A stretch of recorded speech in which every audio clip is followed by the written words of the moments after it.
Are you looking for the best VR headsets? In this video, we will break down the top VR headsets on the market. Before we get started with our video detailing the best VR headsets, we have included links in the description for each product mentioned, so make sure you check those out to see which one is in your budget range. Starting off at number 1, we have the Oculus Quest. The Oculus Go was a solid first step towards proper wireless VR, but it was more a proof of concept than anything. Now, the much more substantially spec'd Oculus Quest has arrived at a similar price point as its wired counterpart, the Rift S, and standalone VR finally has a proper champion.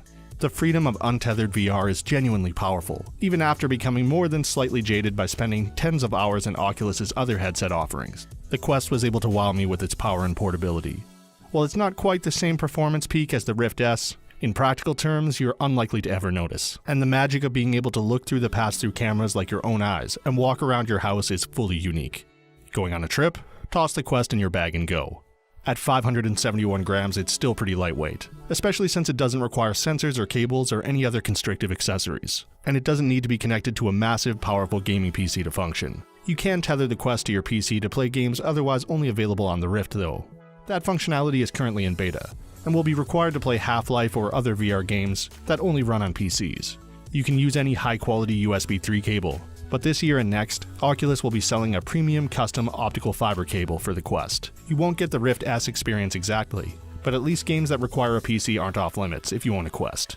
The Quest is currently the headset that delivers most convincingly on the magical promise of virtual reality to the point that the price tag seems like a bargain. At number 2, we have the Samsung Odyssey Plus. The Odyssey Plus is Samsung's refresh of, you guessed it, the original Odyssey HMD, a substantial improvement and the best of the current crop of Windows mixed reality offerings. Don't let that category name fool you, the Odyssey Plus is primarily a dedicated VR headset. The mixed nomenclature comes mainly from Microsoft's initial eagerness to bundle HoloLens into the same ecosystem as its VR initiative. The Odyssey Plus boasts one of the best resolutions available in consumer headsets, at 2880 by 1600, and also takes advantage of a proprietary anti-screen door effect Samsung deploys to reduce the fine grain you see in the majority of HMDs. The SDE in the Odyssey Plus is practically imperceptible, and combined with the WMR standard of inside-out tracking, provides a remarkable level of immersion. We were initially reluctant to include the Odyssey Plus or its predecessor in this video because of its relatively slight games library. While it enjoys full Steam VR support, it misses the growing number of Oculus and Vive exclusives. Recently, however, HTC has expanded Viveport support to all of the WMR headsets, and adding that expansive subscription library to Odyssey's catalog is a huge boon. At number 3, we have the Oculus Rift S. The Rift S is an interesting proposition. It fully displaces its predecessor, the original Oculus Rift, and is definitely an upgrade, but is being sold at the same price point that the original retailed for. That said, it is also an odd step back in some baffling ways, with a slight decrease in refresh rate and LCD lens rather than OLED. That said, the Rift S is easily the best mid-level wired headset you can buy for PC.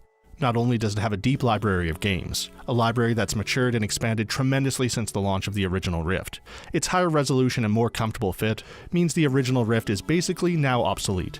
Unless of course you can find one at a deep discount. While the original may have a slight advantage in some of the aforementioned categories, the actual experience of wearing the Rift S is far superior, especially given that it fully supports inside-out tracking, meaning you don't have to buy, wire up, and find a place for external sensors in your playspace.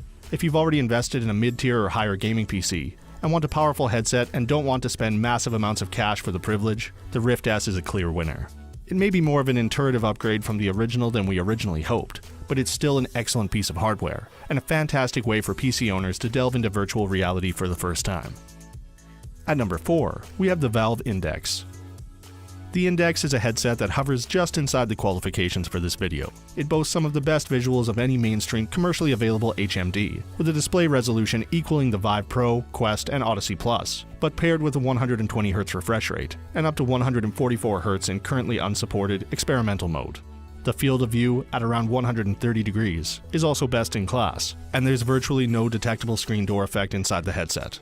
It also boasts some impressive technology and handy convenience features, like per-finger tracking on excellent index controllers, USB pass-through for future accessories, and fantastic, crystal-clear audio via the near-field speakers, which hover just above the ears.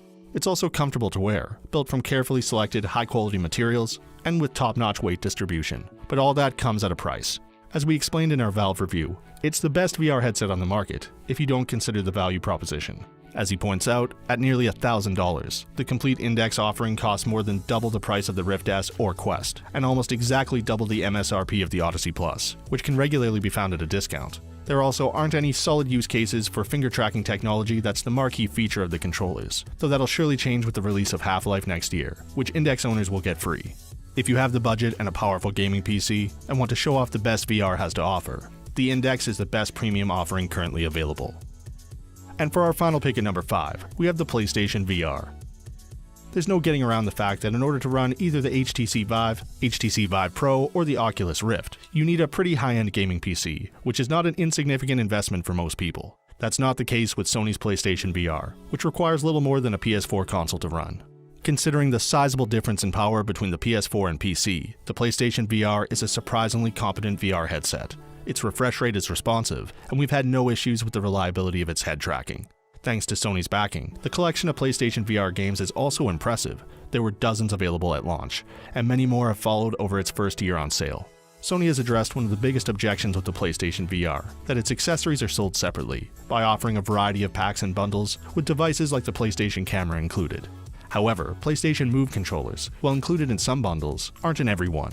While you have to be more aware of additional cost involved, depending on what bundle you opt for, recent price cuts have made the PlayStation VR even more affordable.